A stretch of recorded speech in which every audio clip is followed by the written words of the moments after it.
man. It's just Yeah, it's tough times there. It really is. But Disney reported bad earnings last night. Like, what's going on here? times are tough. But you know what? We're gonna get right back into it here.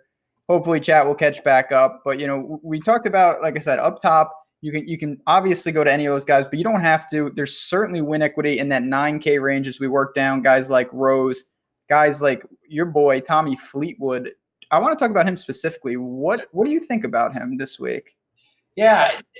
See, here's the thing with Tommy is that I faded him because of the only narrative I could think of, which was, he left it all out in, at the Open. That would not be the case. He ended up playing pretty well at the WGC. But I don't know why in a one-off or $200 cheaper, I found myself going to Rose over Tommy this week. I don't know why this kind of course just, for me in my mind, sets up better for Rose, but we really don't have a clue yet because Tommy hasn't played here. Maybe that's why I'm favoring Rose. So, I think I have no problem with Tommy. They're both going to be roughly, say, 15% owned. So if you're giving me a one-off, I'm going Rose this week. Me too. Rose is just personal preference. I do think the win equity is a little more. But there are options, like I said. As we look to the sites, we got, on Fantasy Draft, they're all kind of around 16,000 with Webb, like Ricky. DraftKings, similar. The order is basically the same across the board. Webb is the guy, he's unbelievable. I have to give credit where credit is due. He churns out basically a second-place finish every week. This is a much stronger field, I will say that. Ownership's going to travel with him. I'm more apt to go to Cantlay, to Fowler, guys like that. Hey, you said something last week, and I, for the most part, took that, except for one lineup that ended up being my best lineup of the week because it had him in it. I'm taking that stance this week. If I'm going to get beat, I'll let Webb 9,400 in the second best field all year beat me. We're playing a 7,400-yard par 72 course, not he's going to hit every single fairway at Sedgefield, 7,100 yards.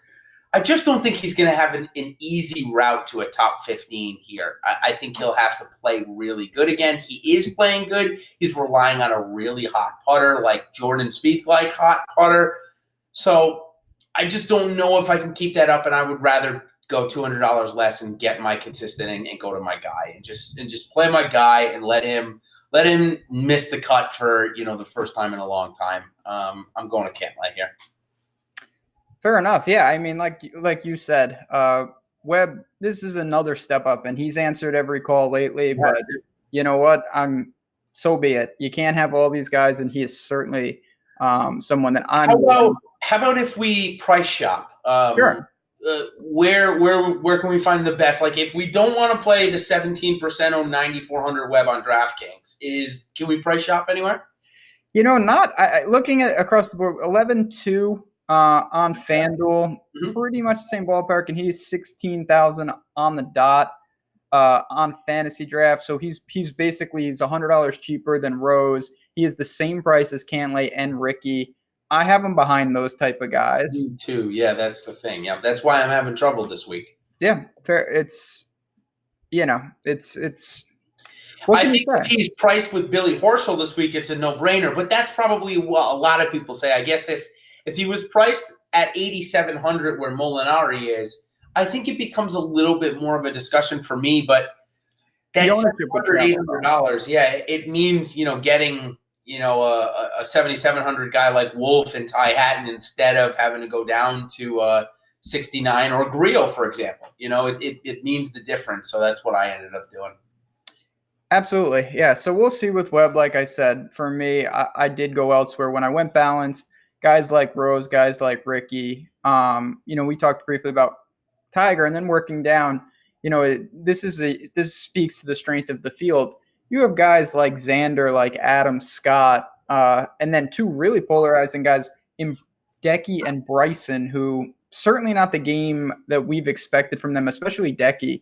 Not great, and that's kind of putting it mildly. Are you willing to jump on those guys, or do you want to talk about Morikawa, who kind of stands out in the sense he seems overpriced, but he's not based on how he's playing? Yeah, and I mentioned this at the top, and this is where I think you really get to use it is if you fall in love with one of these guys, or even if you want to play one of these guys in your best lineup, you're going to get leverage in that because Xander 14, 15%, Morikawa 15%, nothing that you and I even really would consider chalk, right? Chalk to us is probably 20 or plus percent.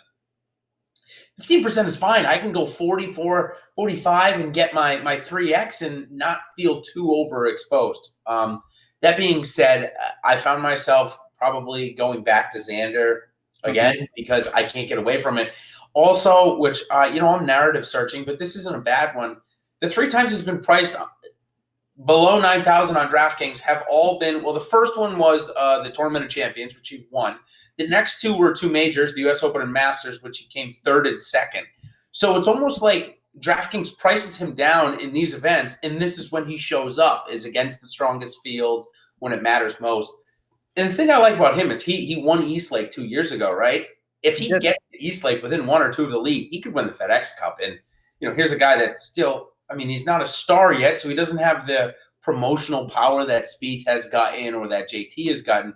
$10 million looks really good to him versus probably Spieth, who's got plenty of Under Armour equity and whatever else. Not saying that Xander's not rich by any stretch, but I'm saying 10 million probably looks a lot sweeter to him than it does some of these other guys that have already hit it big.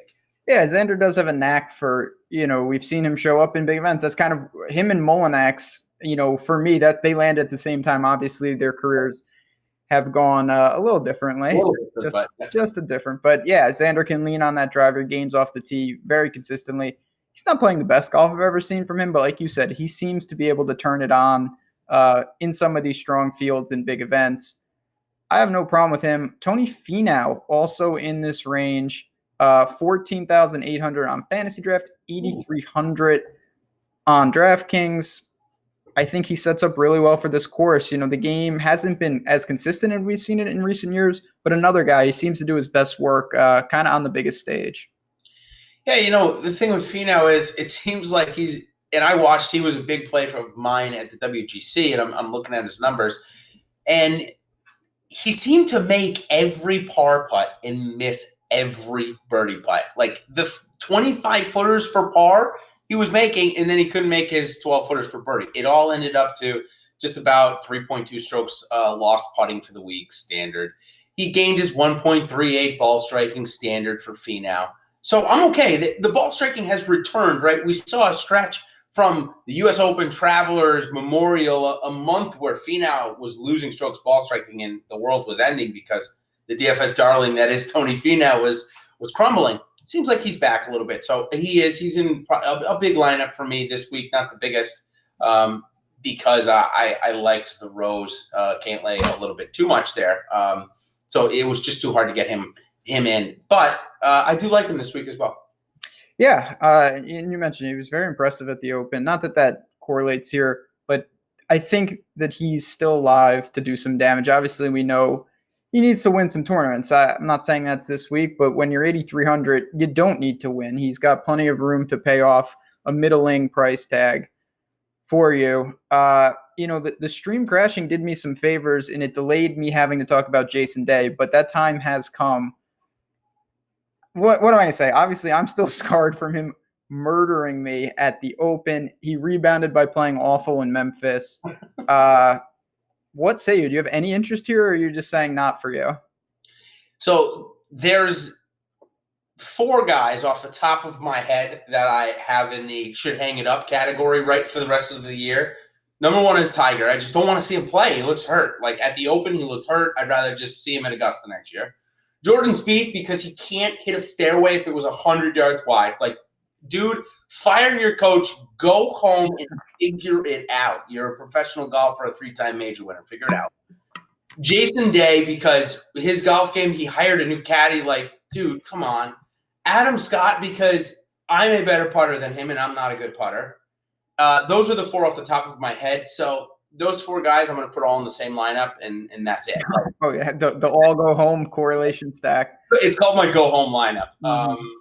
That's it. And I have just no interest. I can't do it. They're playing so bad.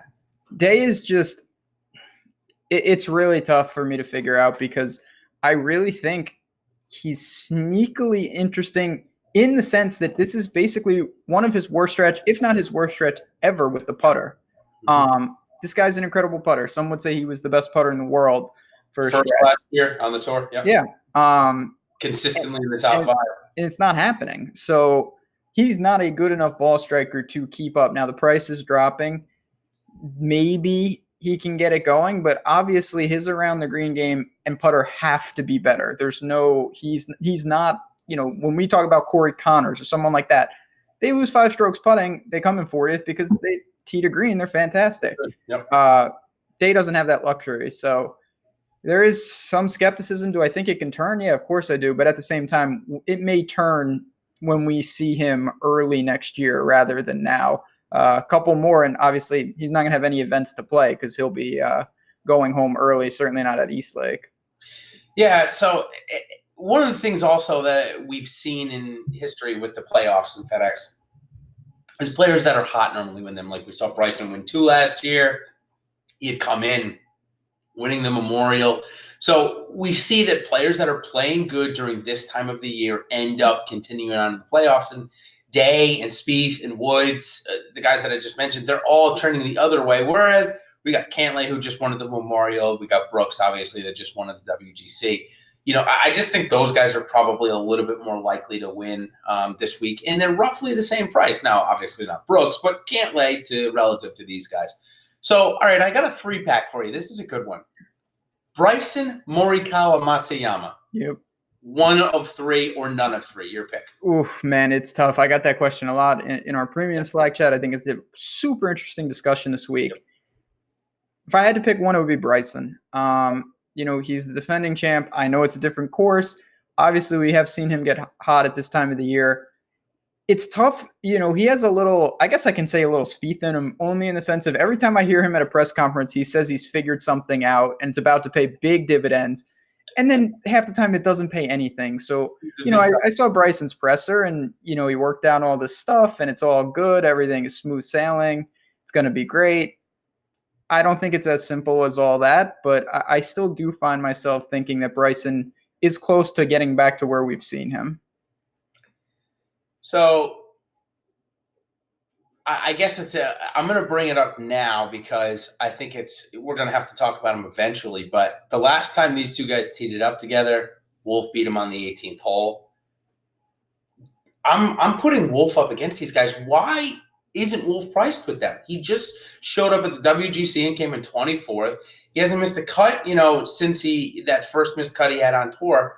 Why is he $900 cheaper than Bryson? Is it literally just because of history? Bryson has a much more, but we know that their trajectories of official World Golf Ranking are probably relatively similar. I guess to me, I'm just going to take the price discount. I'm just going to go to Wolf until they price them together. Interesting. Going to the Wolf, man. This is, he's obviously a guy I think most people would acknowledge. We're going to be seeing him for a long time. I will say it's somewhat of an unknown. We haven't seen him in really a strong field. He held his own, obviously, in the non-cut at Memphis. I don't worry about that with a guy like this because I think it's pretty clear. Like if Hovland was in this, I wouldn't worry about it with him either. Yeah. These guys can play. There's no doubt about it. There's a lot of guys in that range, though. Usti is there. Leishman is there. I have a lot of interest in both of them. Can get hot. They both played in the President's Cup. Not that that's a huge deal, but they've seen this course a bit. Usti actually played pretty well for a change. And then Benihana's there, who has gained in 4 out of 5 with his putter. I know it's not been elite, but I don't think that it's the worst thing to think that maybe he's found a bit with the flat stick, and we know that was the missing link for him. It is, and that's what encourages me. Here's what I'll say, though, about Benihana. After his last 3 best finishes on tour, which started with the Zurich Classic in 2016, where he tied 2. He missed the cut and didn't finish better than 40th in the next 5 events. When he tied second in 2018, he missed the cut in his next start, 2 bad starts, and then another tied for second at the RBC Canadian. That was in 2018. And then in 2015, that's where he won the BMW Championship again. Kind of went on a little bit of a drought. So I'm just worried about a little hangover with Benihana, just because we've seen it historically. But he's such a good ball striker. It is going to be wet. He loves playing in wet conditions. Last week it was, basically it was lift clean in place all week. I don't think it's going to be lift clean in place though. Maybe No, I don't think so either. they won't announce that until tomorrow morning anyway. Regardless, if it is lift clean in place, I know it's weird, but I like betting on. We don't know that, but it makes a difference for somebody like him.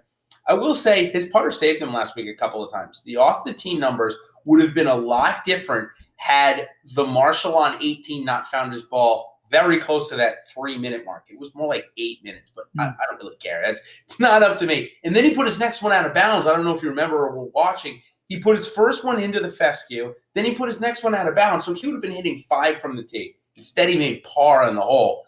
If he doesn't make par, he's hitting 5. He probably ends up with an 8. That strokes gain off the tee looks a lot different. Anyways, it's only one hole. I guess I'm nervous about the hangover effect and would rather go to a Wolf or a Sabatini in this range. Oosthuizen I like a little more. Leishman, though, to me, he's so erratic. He is. He's a GPP play. I think that's the easiest way I can describe it to people. I would stay away from him in cash at this point.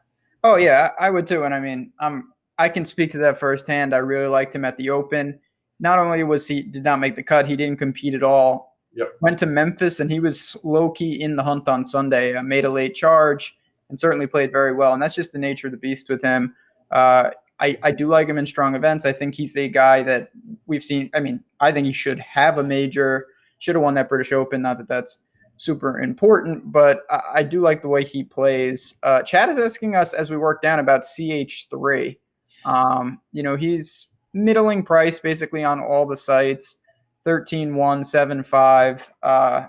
Do you have any real feel? Sungjae Im is right there. I think him or Hatton are guys that I would also look to if I needed a play, but it's not a range I really went too much. Yeah, it's interesting because I'm not going to lie. I actually found myself a lot, but really only 4 guys.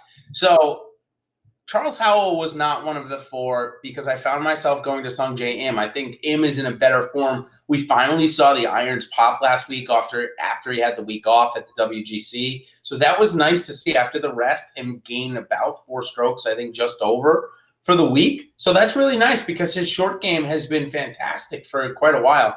So I went to Sungjae before Charles. I went to Ty Hatton before Charles. I don't know why I went to Ty Hatton first, but I did. Times are tough. I like Ty Hatton in life. I do. That's why. We already talked about Bubba. I'm much higher on Bubba than I am CH3. And then I went to a guy that has not let me down for what seems like 2 months now. And I know he's not good off the tee, and I think that's why I maybe didn't go to him as much as I have been, and that's Andrew Putnam. He's been so good in these grinded out tournaments, and he's such a good putter and short game player that he just hangs around. So I did go back to him. How about you? Did you find yourself going to him at all? No, but you know what? We've had this exact conversation multiple times, and more often than not, this guy is a much better player than people get, or maybe than I give him credit for. The thing I have a problem with him, his stats just don't inspire much. He loses off the tee, but he's crafty. He's certainly a grinder. He gets the most out of his rounds. Mm-hmm. For me, I would just roll to Kisner if I had to. Another grinder type. Not going to gain a ton of strokes off the tee, but he can get it done in an event like this. And Kyle Stanley, as we work down to the low 7s, yep. I think he's playing well.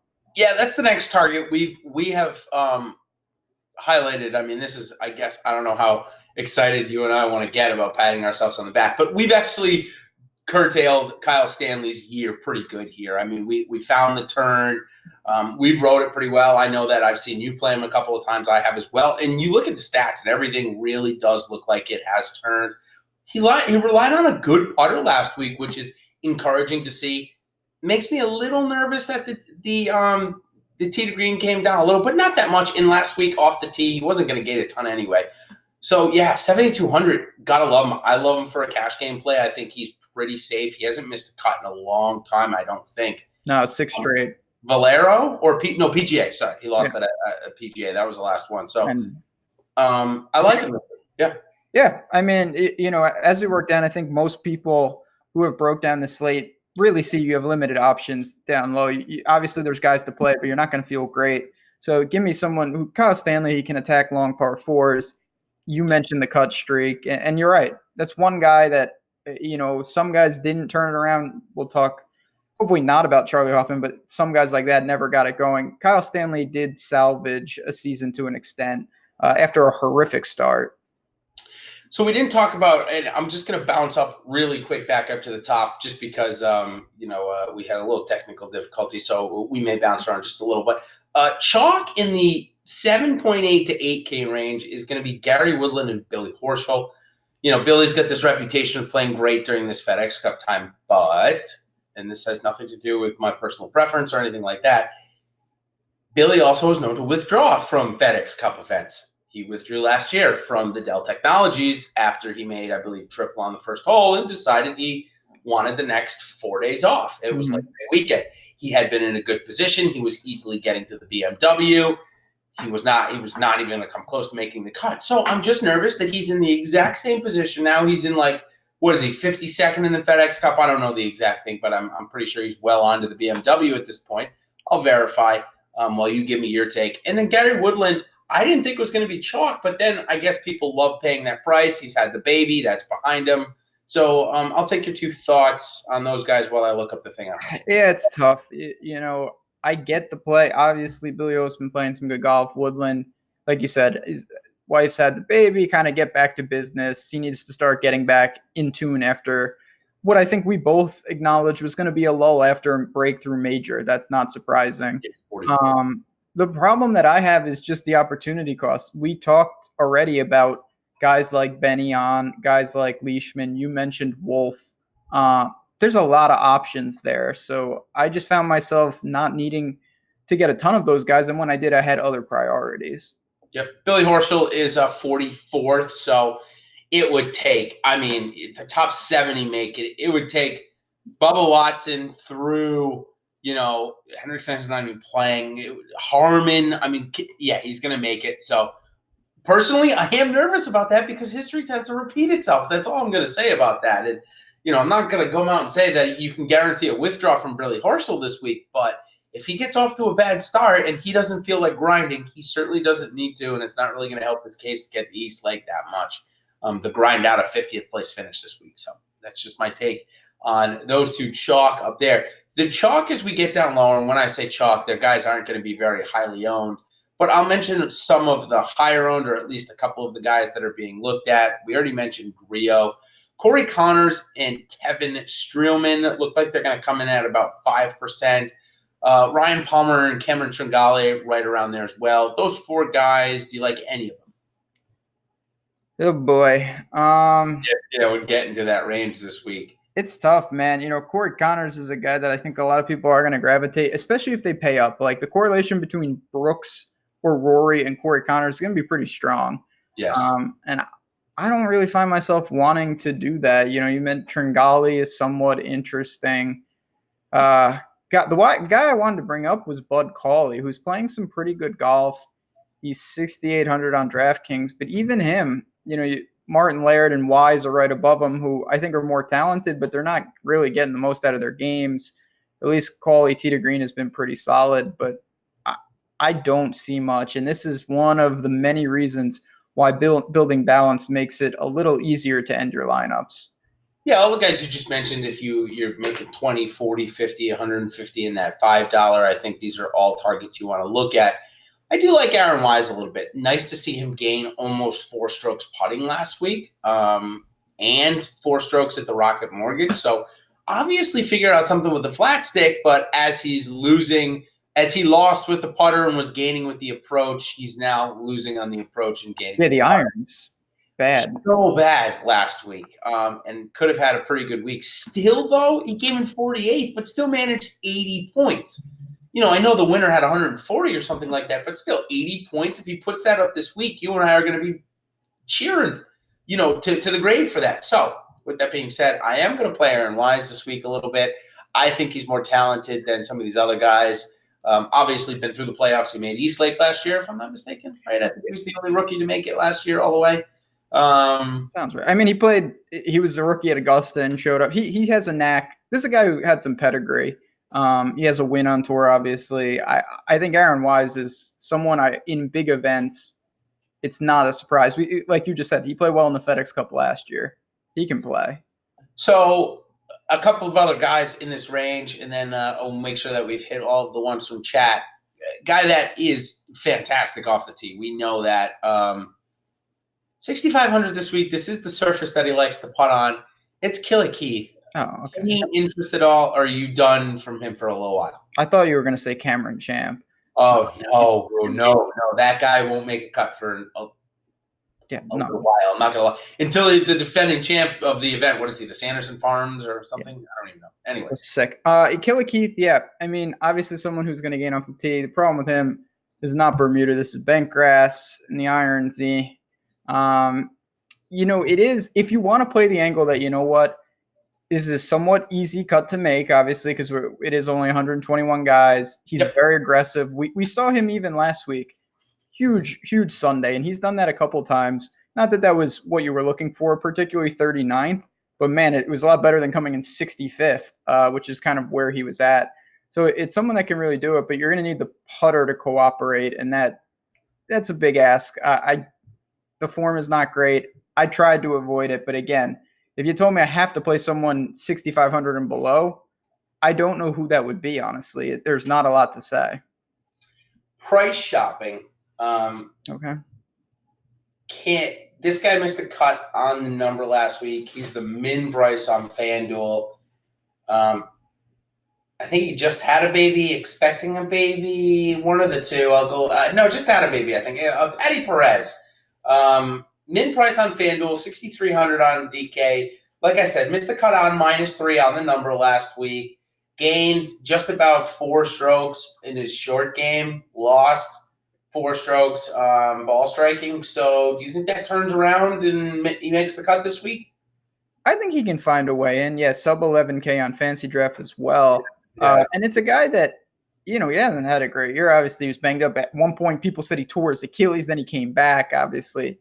That wasn't true. When you look, he's made a bunch of cuts. Obviously, he did miss on the number. Before that, he was making cuts. Now, he wasn't getting you a ton of placement points. But at this price, the only reason you're playing someone down there is so you can be very aggressive somewhere else. So you're really just asking for a made cut. And Pat Perez is probably one of your better options to do that. How about, and again, you can throw some names out with me. One of the names that I have seen pop up on the leaderboard a couple of times recently, actually, and a name that we have probably very rarely talked about. Carlos Ortiz gained strokes everywhere last week now. Very, very little. 0.25 with the putter, 0.14 around, 0.2 with the approach, 0.04 with the off the tee.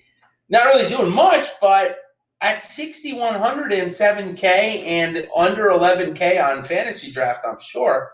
What do you make of Carlos Ortiz? Is he a dart throw you'd want to throw in there? Oh boy, Carlos Ortiz. That one's from the top rope, not gonna lie. Yeah. I mean, it is someone, if you're looking, he is gaining consistently off the tee. Obviously, I do like to see that. 5th at the 3M with the irons, good there. I do worry a bit. Obviously, a guy like that, you're not gonna get someone who he doesn't have a ton of pedigree in top events. I mean, that's not surprising. Carlos Ortiz is a fine player, but we don't really see him in majors and things like that. Honestly, if I had to really roll the dice, and I'm not doing this in many lineups, Patton Kizzire is someone, when you can gain like that with the putter, I know the rest of his game really isn't great, but man, he gained 7.2 strokes putting at Wyndham, 6.6 at 3M. And that's not an anomaly. Obviously, he doesn't do that every week, but he does have that upside with the putter. The guy can win events. We've seen that. I'm not predicting by any stretch Patton Kizzire winning anything this week, but he can get hot for stretches. There's no doubt about that. Anybody else that was any of interest to you down here in these low prices? So there's one guy that I want to mention, and man, this is a guy that he has had a rough year. Used to be someone we would target in like U.S. Open, brutal conditions. It's Brandon Grace. Where's he gone, man? He went the way of Charles Schwartzel. Just South Africa, times are tough. Sabatini abandoned you. Wait, was he also a victim of this PXG that all of these guys that went to PXG are garbage now? I think he was actually. And Brandon Grace is a guy that I tried to a couple times, including last week, tried to buy. I mean, the price is minimal, and he was 48th last week. Did it all with the short game. Just doesn't have it going on off the tee at all. I wanted to look there once again this week. I didn't ultimately get there. I just wanted to know if by some weird chance he caught your eye at all. No, I think if there was anybody that caught my eye in that range, and this is what upsets me because this is the type of golfer he is, it's Siwoo Kim. He's one of those you got to bet and never play on DraftKings because he is a miscut or a top 10. I mean, there's nothing in between with this guy. So, I want to play him, but I can't. So I just skip that whole area altogether. Like Adam Hadwin is also in that area. Keegan Bradley, who you mentioned, kind of popped at this time of the year last year. That's because he was playing at the Dell Technologies, right? And that's his kind of, not his home course, but I mean, that's where he's probably has most support. Yeah. How about one of my other faves? Just lights it up with his short game. Another like 6 strokes or something last week. No, not 6, like 4, sorry. Brian Harman, mentioned him at the top. I'll give you a couple of seconds to chat about him here, too. Yeah, I have no problem with Brian Harman. Another guy who has a knack for, I don't want to say he's not intimidated, that's not the right word, but he does have a knack for showing up. Obviously, at Aaron Hill's battle, we've seen him battle DJ at times. He can keep up even on a longer course. There's nothing against that, and this is nothing that he can't handle. So I'm not looking to jam him in by any stretch, but 7,200 on DraftKings, no problem with using him in some formats. So you've got 14.9 to spend. Okay. Mm-hmm. I've had this so many times when I've been building my lineups. Can go a lot of different ways. If you're doing one lineup at 14.9 left, so we're talking like the Ty Hatton with Bubba Watson, Kyle Stanley mixed in with a Benyon or something like that. That might be $100 over, but where would the two go? What would be your two in this range? You would really try and get the most in that combination. Well, what I would honestly do if I was really going for it, say this was in like the drive the green. Yep. It would be Usti and Griot. Two guys that really can get hot with the irons. Griot doesn't inspire much confidence with his putter, but if Bentgrass is his preferred surface, there's no getting around that. And Usti obviously has a pedigree to show up when he wants to, but I think this could be Leishman close second, maybe leave $100 on the table, something along those lines. How about for a cash game? Ooh, for a cash game, yeah, it's certain. I can tell you, it would not be that. It would be probably Wolf and Stanley. Okay. I think Wolf plays just fine. Kyle Stanley's another guy who he really should be able to make this cut with ease and just return a solid performance no matter what. Yep, totally agree. All right, so did I miss any from the chat that you're looking at? I got one more for you. Then we'll give a hot take, and we will get out of here before we break anything else. Yeah, we were just talking about Kisner, and you said that you wanted to take him over. Somebody just asked about it. You want to just give any other thoughts on you would take him over? You said, who was that? Putnam, right? Yeah, a couple of guys in that range. So Kisner's just a guy, obviously, another one, similar to Harman in the sense, shows up, grinds, kind of just has that flair for it. He's coming in 6 straight cuts. I know the finishes haven't been great, but the irons have been gained in 5 straight. And he actually hasn't been putting well, which is atypical. He is a good putter. So I do expect that to turn. And I think the price is more than fair. So Kiz is a guy I don't mind rolling with. Yeah, I found myself trying to get the $100 and getting Watson or Putnam here just to answer the guy's thoughts on Kisner. I'll have some, but not much at all. Fair enough. The one last egregious guy I wanted to mention before our hot takes is another Canadian, Roger Sloan, who, he was not great at Wyndham. He had come in excellent form. He didn't score great, but man, the irons were good once again. This is obviously a big step up, and that's my big concern. You talked about this with Neiman. I think Sloan falls into the same bucket of this is just kind of a different type of golf to an extent. I know it's not like +3 is winning the tournament like US Open style. But at the same time, this is an attack. Totally agree. I rolled that shares into another Canadian that's down there. This guy gained 3 strokes ball striking in 2 rounds last week and lost 4.2 at the putter, and that's Nick Taylor. I'm going to give Nick Taylor another chance. The most he had lost with the putter prior to that in his entire year was at the Wells Fargo, where he lost 1, probably ended up losing 4 strokes in 4 rounds, average 1 stroke loss. So I'm going to roll back into Nick Taylor, and that putting doesn't go as bad. The ball striking looked good last week. Those shares are going to go to Nick Taylor. Fair enough. I mean, down there you have options. You're not going to find anyone that checks all the boxes. Just got to kind of spray and pray to a lesser extent. Yeah. All right, hot take time. I lost last week. I was on pace to win until Saturday happened. I said something stupid. I don't know what it was, though. It was not a South American was going to win, right? No, you used that one time, though. Yeah, that's almost worked at points. I don't know what I did. Maybe I'll stick with that. I'm going to go with. Wait, you didn't say like a Korean would win? I did say that. I did say that. You're right. Did you say that? Yeah, I did. I said. I was going to say you almost give yourself credit. And it didn't win, but it was close. But still, it was damn close. Damn close. Yeah, no respect to myself. I'm sticking with these national. I'm going to say that an Australian wins this tournament. So thinking of Scott, thinking of Day, thinking of Leishman. If Cam Smith wins, that would be disgusting, and that is not what I'm talking about. Or Matt Jones. Sorry, bros. Let's go Jason Day, Leishman. Get it done for me. All right, I'm going to go with I like your theme because I think it covers a couple of guys. So yeah. I'm going to take an American. One American only, Patrick Cantlay, and then somebody from England. I think it's going to be a Rose, maybe Fleetwood's ready, and then Ty Hatton could just get super hot with the putter and just win it. That would be funny. I don't think it's going to happen, but it could. I think I got a couple other guys. Danny Willett, I think I got I think I might have a few more in there. Matt no Fitzy, no Pepperell. But, yeah, you got certainly some horses. But it was really for Rose and Cantlay, I think. Okay. Fair enough. We guess. We don't need super dangerous hot takes. That was super dangerous. It's been a long day. But, chat, like I said, you guys get an extra gold star for sticking with us. Yeah, that is commitment, and we really do appreciate it. I guess you can like all the different parts of our video on the way out, but obviously we're going to duck on out of here. Thanks to Fantasy Draft. As always, check them out. As we mentioned, they got some cool stuff going on.